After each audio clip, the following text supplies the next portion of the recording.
बिस्मिल्लाहिर्रहमानिर्रहीम। नाजरीन कराम, अस्सलाम वालेकुम। डॉक्टर ज़ियाउल हक शम्सी आपसे मुखातिब है।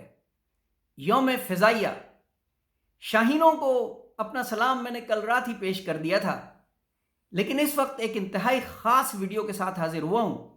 अगर पैगाम लंबा हो जाए तो माजरत चाहता हूँ उसके लिए, लेकिन कुछ दोस्तों ने और ख़ास तौर पे सिविलियन फ्रेंड्स ने एक बड़ा अहम सवाल किया है जिसमें उनको मुतमईन करना और जवाब देना लाजिम था, क्योंकि हो सकता है पाकिस्तान एयरफोर्स सरकारी तौर पे इसका जवाब ना दे सके या ना देना चाहे। मुझे दोस्तों ने सवाल किया कि पाक फ़िज़ाइया की वजह शोहरत और कामयाबी की वजूहात बयान करें, और उन्होंने ये भी कदगन लगा दी कि शायरी नहीं करनी, आपने नसर में जवाब देना है और मुदल्लल जवाब देना है। मैं कोशिश करूंगा। दरअसल ये सवाल बहुत अहम है और मैं अपने तजुर्बे और तहकीक की बुनियाद पे आपको इसका जवाब दूंगा।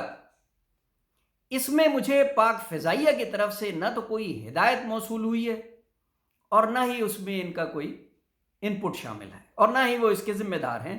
अच्छा कहूँगा तो भी मेरी तरफ से होगा, और नऊज़ुबिल्लाह अगर मैंने कोई गलत बात की तो उसका इल्ज़ाम भी मुझ पे ही आएगा।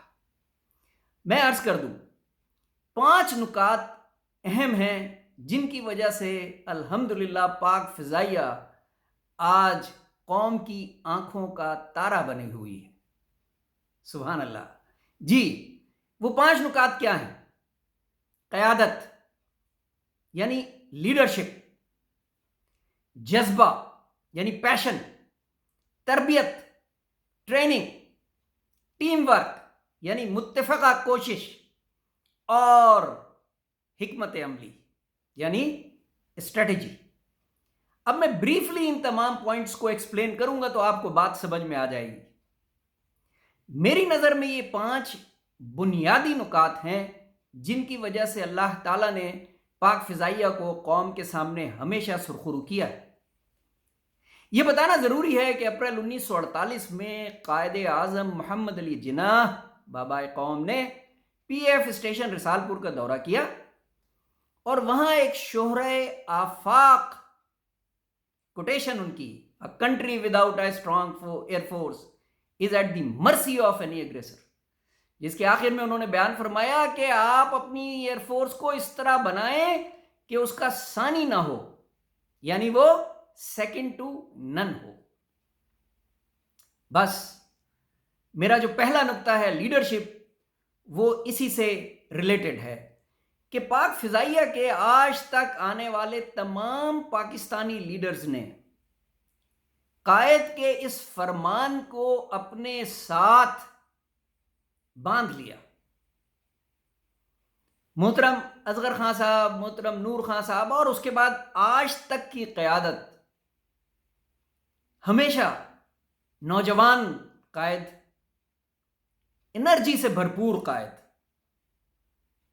मुझे ये कहते कतई कोई झिझक नहीं है कि मैंने आज तक अपनी सर्विस में या तारीख में कोई पेट निकला हुआ या कंधे झुका हुआ चीफ नहीं देखा। अल्हम्दुलिल्लाह एनर्जी से भरपूर और यंग, वाइब्रेंट और जज्बे हुब्बुल वतनी से सरशार क़यादत पाक फ़िज़ाइया का तुर्रे इम्तियाज़ रही है। नंबर 2, जज्बा। तमाम लोगों में, ख्वाह उनका ताल्लुक किसी भी ब्रांच और किसी भी शोबे से हो, उनमें खिदमत का जज्बा हमेशा अव्वलीन रहा है।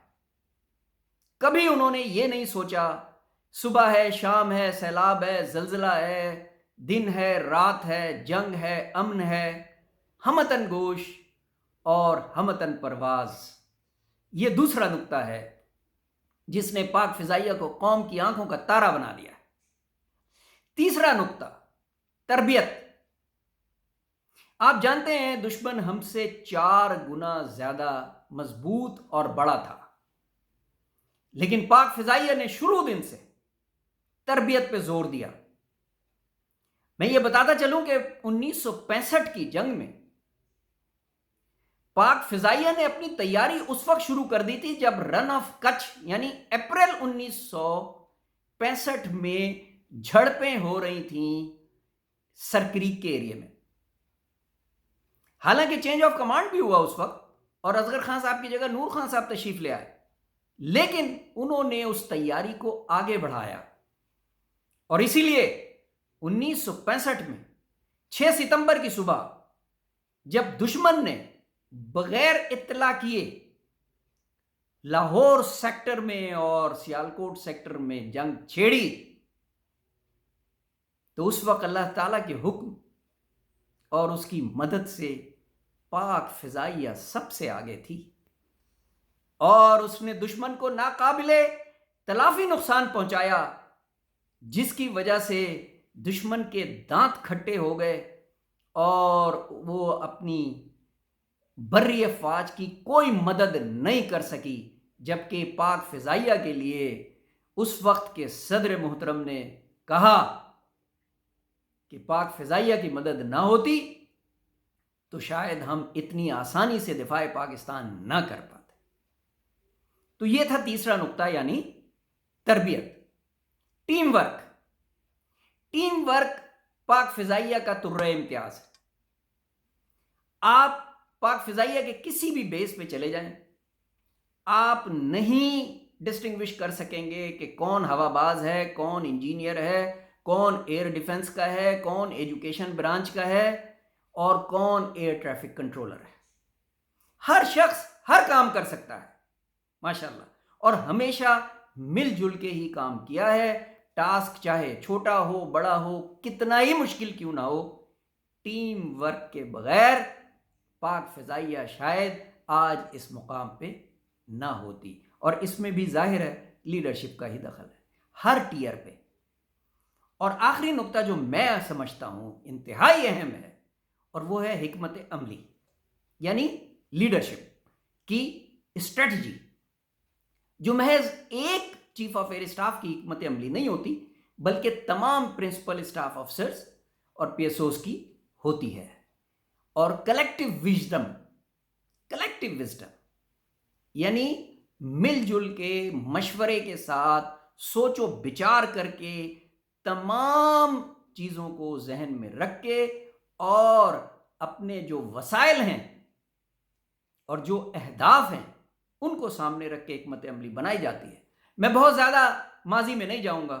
فروری 2019 خراج عقیدت پیش کروں گا اس وقت کی لیڈرشپ کو، جنہوں نے حکمت عملی کے ذریعے اپنے سے 4 گنا بڑے دشمن کو براڈ ڈے لائٹ میں 10 منٹ کے اندر 2 فائٹر جیٹ گرا دیے، ایک پائلٹ کیپچر کر لیا، اور جو ہیلی کاپٹر ان کے علاقے میں گرا تھا وہ بھی پاک فضائیہ کی یلغار میں دشمن بے چین ہو کر مضطرب ہو کے اس نے اپنا ہی ہیلی کاپٹر گرایا.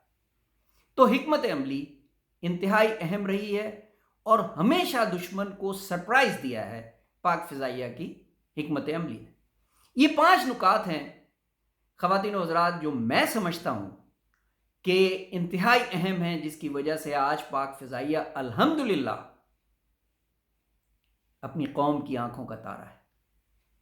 لیکن ایک چیز میں عرض کر دوں، یہ وقت نہیں اترانے کا، یہ وقت ہے بس شکرانے کا. اللہ تعالیٰ کا حکم ہے کہ جب کامیابی ملے شکر ادا کرو، مشکل وقت آئے صبر کرو، دعا کرو. اس لیے میں نے پاک فضائیہ کی قیادت کو ہمیشہ یہی درخواست کی ہے کہ جب اللہ تعالیٰ نے آپ کو کامیابی دی تو قوم کا جذبہ بلند کرنے کے لیے آپ ضرور سیلیبریٹ کریں، لیکن بس اتنا ہی جتنا آپ کو اس کی اللہ تعالیٰ کی طرف سے اجازت ہے. اترانے کی اجازت نہیں ہے، شکرانے کا وقت ہے، شکر ادا کیجیے. ناظرین اکرام، یہ تھا میرا تجزیہ پاک فضائیہ کی کارکردگی اور وجہ شہرت پہ. اگر ویڈیو پسند آئی ہو تو لائک کیجیے، چینل کو سبسکرائب کیجیے، بیل آئیکن کا بٹن دبا دیجیے ہم اپنے چینل پہ دین اور دنیا دونوں باتیں کرتے ہیں۔ اپنا بہت خیال رکھیے گا، بہت شکریہ، اللہ حافظ۔